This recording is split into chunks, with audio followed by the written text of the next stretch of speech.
Shalom desde Jerusalém! Seja bem-vindo ao canal Mais de Sião.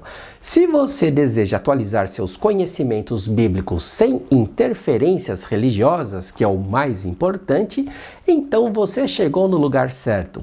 Meu nome é Eli Simberg e no vídeo de hoje nós analisaremos o perfil bíblico das duas testemunhas e o motivo delas serem enviadas por Deus. Em primeiro lugar, precisamos entender na lei de Deus a importância das testemunhas e por que as duas testemunhas se manifestarão. Está escrito assim: uma só testemunha contra alguém não se levantará por qualquer iniquidade ou por qualquer pecado, seja qual for o pecado que cometeu. Pela boca de duas testemunhas ou pela boca de três testemunhas se estabelecerá o fato. Então, como acabamos de ler na lei de Deus, a acusação e o juízo só é válido mediante a presença de duas ou mais testemunhas. É por isso que nós precisamos estudar as leis de Deus para entender o contexto, né? Por isso, as duas testemunhas serão enviadas para denunciar os pecados cometidos aqui na terra. E para saber se estamos praticando atos pecaminosos aos olhos de Deus, é preciso entender que a Constituição divina é a única instrutora que pode nos dar tal conhecimento, e foi por esse motivo que o apóstolo Paulo escreveu aos gentios dizendo assim: que diremos, pois? É a lei pecado? De modo nenhum. Mas eu não conheci o pecado senão pela lei, porque eu não conheceria a concupiscência se a lei não dissesse, não cobiçarás. Se você quiser entender melhor sobre a lei de Deus, eu te aconselho a assistir os 5 vídeos que apresentam as falhas teológicas e as confusões existentes nos meios religiosos. É só você procurar aqui no canal que você vai encontrar. Na carta enviada aos judeus no exílio, encontramos uma recomendação muito séria, gente, mas muito séria. Está escrito assim: porque se pecarmos voluntariamente depois de ter recebido o conhecimento da verdade, já não resta mais sacrifício pelos pecados, mas uma certa expectativa horrível de juízo e ardor de fogo que há de devorar os adversários. Quebrando alguém a lei de Moisés, morre sem misericórdia, só pela palavra de 2 ou 3 testemunhas.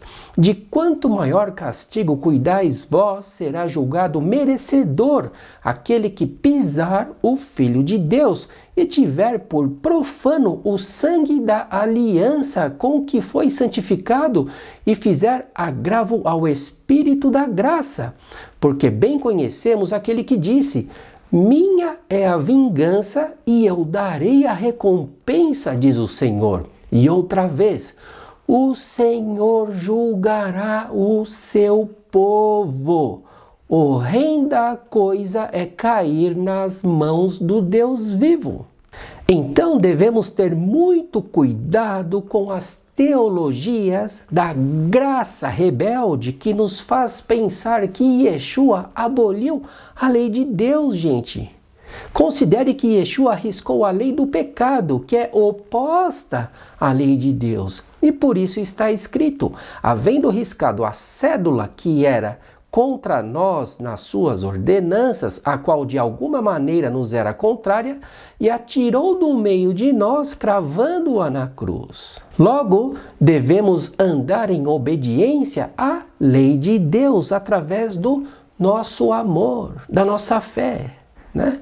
Do nosso amor a Deus e a quem mais? E ao próximo, para não pecarmos voluntariamente e não revalidar a cédula do pecado, da lei do pecado. Tome cuidado também para não cair no legalismo religioso, que aí é um outro problema, né? As duas testemunhas não se manifestarão pregando as doutrinas religiosas, até porque todas as doutrinas são falhas, né? E contradizem as escrituras em algum ponto. Então, não há possibilidade de exercer a justiça e o juízo divino com base nas doutrinas, né, na teologia que nós conhecemos. Como você deve saber, existem muitas teorias a respeito das duas testemunhas. Alguns dizem que elas são quem? Elias e Enoque. Por quê? Porque eles não morreram. Outros dizem que uma das duas testemunhas pode ser o próprio Moisés. E outras teorias dizem que as duas testemunhas são os gentios e os judeus. Para compreender quem são as duas testemunhas, devemos recorrer ao contexto do capítulo 11 de Apocalipse, que diz assim: E darei poder às minhas duas testemunhas e profetizarão por 1260 dias vestidas de saco. Estas são as duas oliveiras e os dois castiçais que estão diante do Deus da terra. Marque isso, diante do Deus da terra. Agora preste muita atenção no que eu vou te dizer. A oliveira, ela representa a nação física de Israel. Por isso está escrito assim: Denominou-te o Senhor oliveira verde, formosa por seus deliciosos frutos. Mas agora a voz de um grande tumulto acendeu fogo ao redor dela e se quebraram os seus ramos. O apóstolo Paulo usou a profecia de Jeremias para explicar isso aos gentios, aos romanos, né? Que se alguns dos ramos foram quebrados, e tu, sendo zambujeiro, foste enxertado em lugar deles e feito participantes da raiz e da seiva da oliveira, não te glories contra os ramos. E se contra eles te gloriares, não és tu quem sustenta a raiz, mas a raiz a ti. Dirás, pois, os ramos foram quebrados para que eu fosse enxertado. As duas oliveiras indicam dois profetas israelitas, ungidos de Deus, que serão mortos por causa do quê? Por causa da sua pregação. Por isso está escrito: e quando acabarem o seu testemunho, a besta que sobe do abismo lhes fará guerra, e os vencerá e os matará. E os que habitam na terra se regozijarão sobre eles, né? Se alegrarão e mandarão presentes uns aos outros, porquanto estes dois profetas tinham atormentado os que habitam sobre a terra.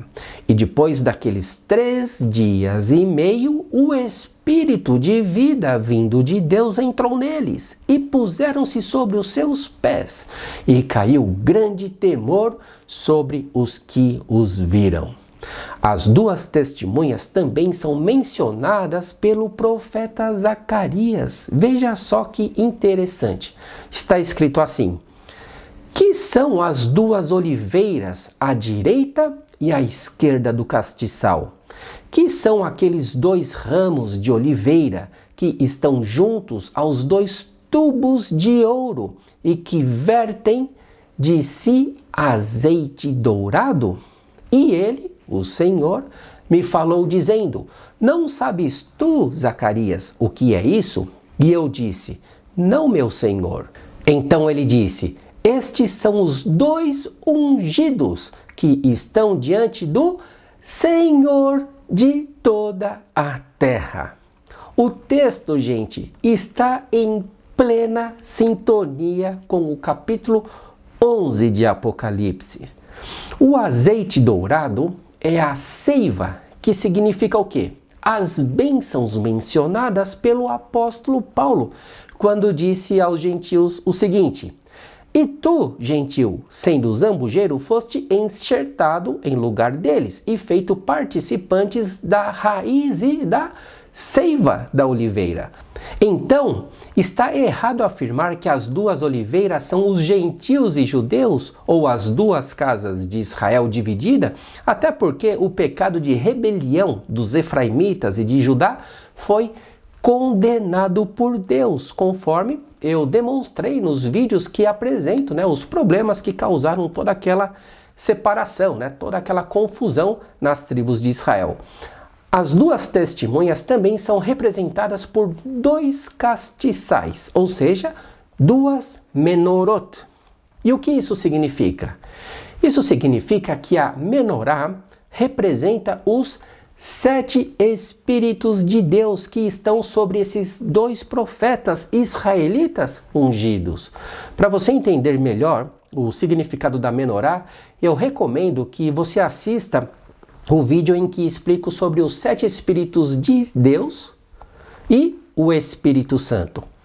Note que a Bíblia não deixa claro quem são esses dois profetas, porém, ela nos dá pistas sobre suas origens e características, ou seja, são representados por duas oliveiras, que são dois israelitas, cheios do Espírito e poder de Deus, representados pela menorá. Por isso, se alguém lhes quiser fazer mal, fogo sairá da sua boca e devorará os seus inimigos. E se alguém lhes quiser fazer mal, importa que assim seja morto. Estes têm poder para fechar o céu, para que não chova nos dias da sua profecia, e têm poder sobre as águas para convertê-las em sangue, e para ferir a terra com toda a sorte de pragas todas quantas vezes quiserem. Gente, as pragas e juízos mencionados em Apocalipse são semelhantes ou até mesmo piores do que os juízos divinos que feriram os egípcios, quando Deus libertou a nação de Israel com mão forte da escravidão. Agora veja que no Evangelho de Marcos existe um detalhe muito interessante, né? E esse detalhe ele me chama a atenção. Yeshua tomou consigo a Pedro, a Tiago e a João e os levou sós, em particular em um alto monte, e transfigurou-se diante deles. E apareceu-lhes Elias com Moisés, e falavam com Yeshua sobre a sua morte. Os evangelhos contam que Pedro quis construir 3 cabaninhas, 3 tendas para eles, para que eles estivessem juntos. Porém, veio uma nuvem que os cobriu com a sua sombra e, entrando eles nas nuvens, os discípulos temeram. E depois disso já não viram mais Moisés e nem Elias. Agora veja o que acontecerá com as 2 testemunhas depois que ressuscitarem. Olha só que interessante. E ouviram uma grande voz do céu que lhes dizia: subi para aqui. E subiram ao céu em uma nuvem, e os seus inimigos os viram. Gente, olha só, Elias e Moisés são praticamente os profetas mais poderosos da Bíblia. E os dois estão ligados diretamente a quê? Às leis de Deus e à justiça. Veja que atualmente a lei de Deus e a justiça divina são as últimas coisas, gente, que os pecadores e religiosos rebeldes querem ouvir. Porém, a recompensa para os que ouvem e guardam os mandamentos será essa. Olha que maravilha! Bem-aventurado aqueles que guardam os seus mandamentos, para que tenham direito a quê? A árvore da vida e possam entrar na cidade pelas portas.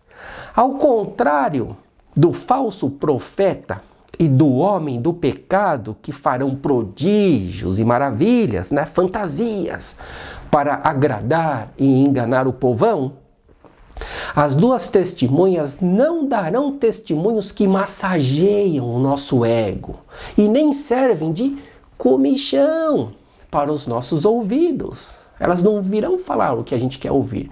As 2 testemunhas denunciarão os pecados e injustiças e trarão juízos sobre a terra. Os juízos de Deus começarão no meio de quem?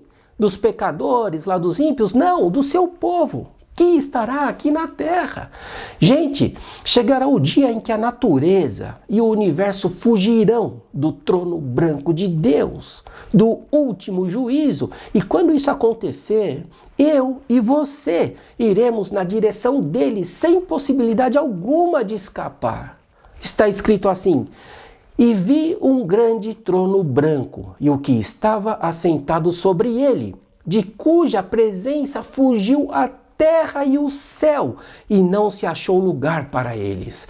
E vi os mortos, grandes e pequenos, que estavam diante de Deus, e abriram-se os livros, e abriu-se outro livro, que é o da vida.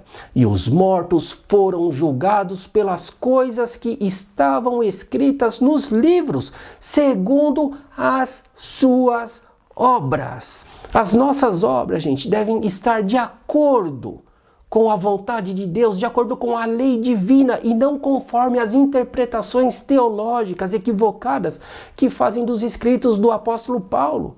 Inclusive, o apóstolo Pedro nos alertou dizendo, falando disso, como em todas as suas epístolas, entre as quais há pontos difíceis de entender, que os indoutos e inconstantes torcem, e igualmente as outras escrituras para a sua própria perdição.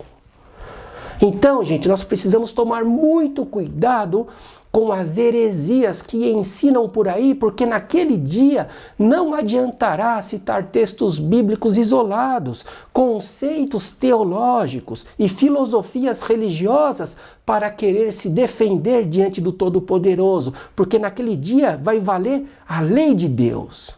Está escrito: muitos me dirão naquele dia: Senhor, Senhor, não profetizamos nós em teu nome, e em teu nome não expulsamos demônios?